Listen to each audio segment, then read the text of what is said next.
A dulcimer really just a box with strings on it, and so they're mostly going to sound pretty much alike.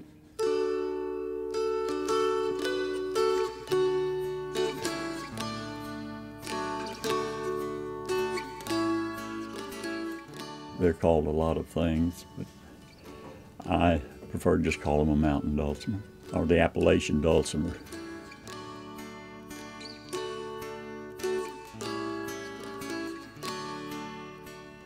I was at Branson, Missouri, and there was a store there called, I believe, the Music Shop. We went in there and they were playing a dulcimer tape.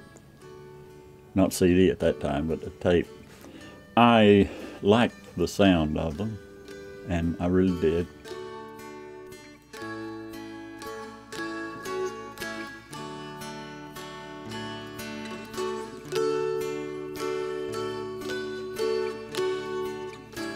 I started out with the hardest one, that's fiddles, which was probably a mistake. And I made some that'll play, but I never made any of them that didn't look like I made them. I mean, they didn't look like you'd go to the store and buy them, you know. So I gave that up, and then everybody in the family had one by then, so that was my goal, let everybody have one.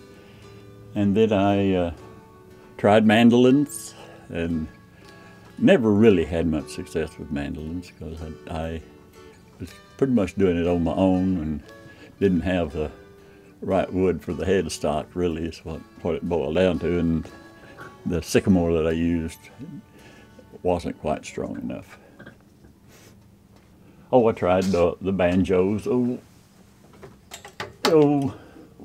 wood banjo, and got one in the house that's fretless that I like to play with. And then the dulcimers.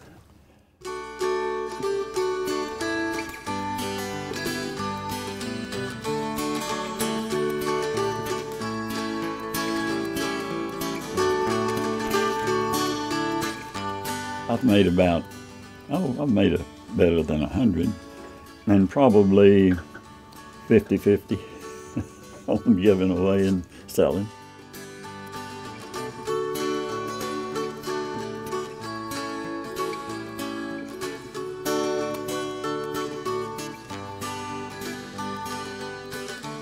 Yeah, I never make one. I usually make about 6 at a time. And those 6 will take me probably 2 to 3 weeks to assemble. I've made some that have sounded better than others. And unfortunately, I don't have those. I sold them. But I sold one that I didn't intend to sell, but a person played it and liked it so much, and I had about 8 different dulcimers there, and they picked out that one. And so they wanted it, so I let them have it.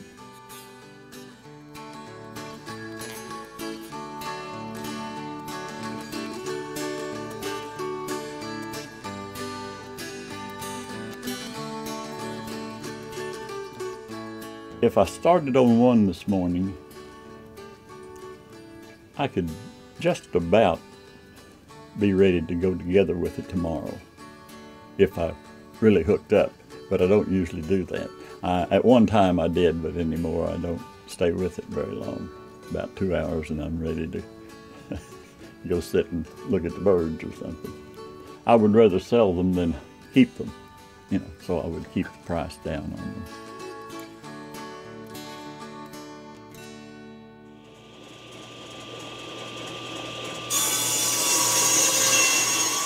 You want every one of them to come out just perfect.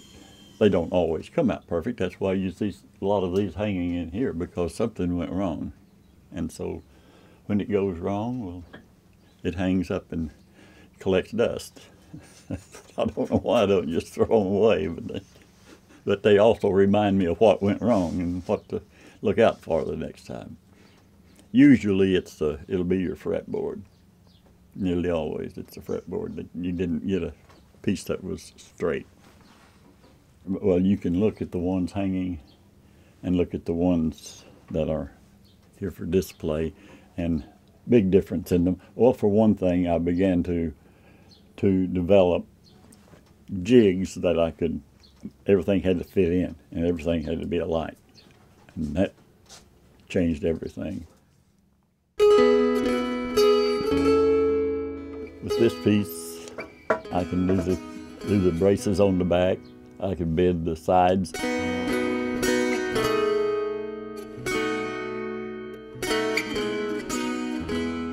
For violins or fiddles, the best wood is a maple.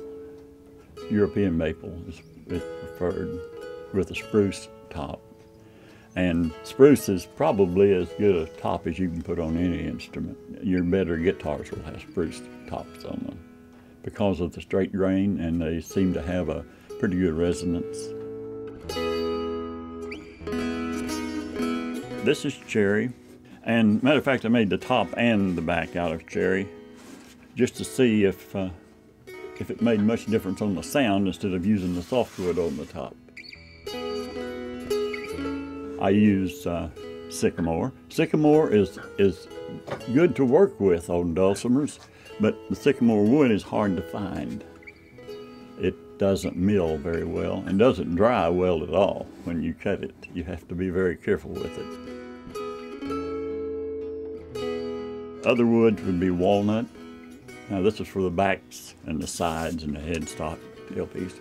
They're hardwoods, and they shine up pretty good, and they're pretty good to work with. Usually fairly straight grained.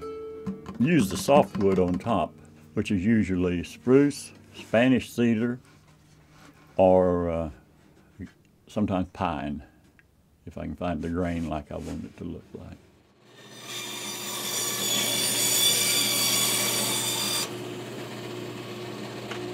There was a sawmill in Seminole County between Bowlegs and Wewoka. You turn back south, and I found the sawmill over there, and I got some quite a bit of walnut that had been dried, you know. And I bought some, just to try it, some black locust, or locust, I call it black locust, and which is a very heavy wood. I got enough to make 2 dulcimers with a little bit left over, and I intended to keep one of them because I like the looks of them, but I ended up selling both of them at a craft show, you know, so I don't have the black locust. I have enough to make a top, but I don't have enough to make anything else on the dulcimer, and I want it to match up, you know. If I use cherry on the back and sides, I want cherry on the headstock and tailpiece, preferably out of the same wood. Inside the dulcimer will be my name and the number of dulcimer and the month and year that it was made. I write it right on the wood.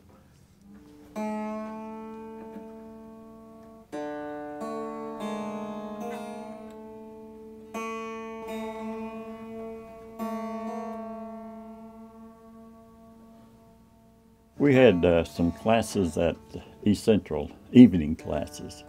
A lot of the people that were in those classes, I think, are still around. And we had a lot of fun with it.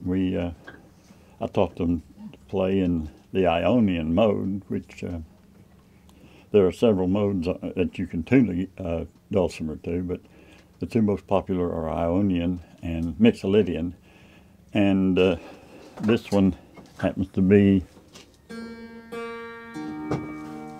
the Ionian, and the Mixolydian has an octave between the high strings and the low strings with the 5th in the middle. The Ionian, I taught myself to play in that, so that's what I stayed with.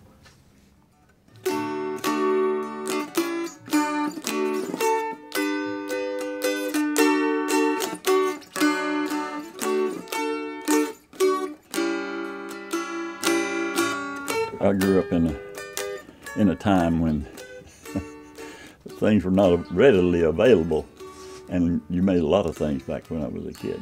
You know. Chess sets, I made a chess set. That's about the first thing I made, was a chess set. When I first started doing this was really a release area to come out and just let it hang out, you know, just not worry about anything, but just what I'm working on.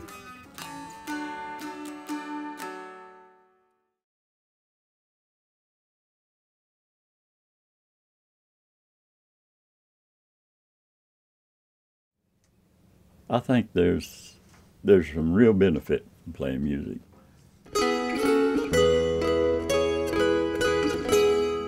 When everything's going well, there's nothing better than music. I don't care how. I guess it wouldn't make any difference what type of music you were playing. If it goes together and fits, it feels right.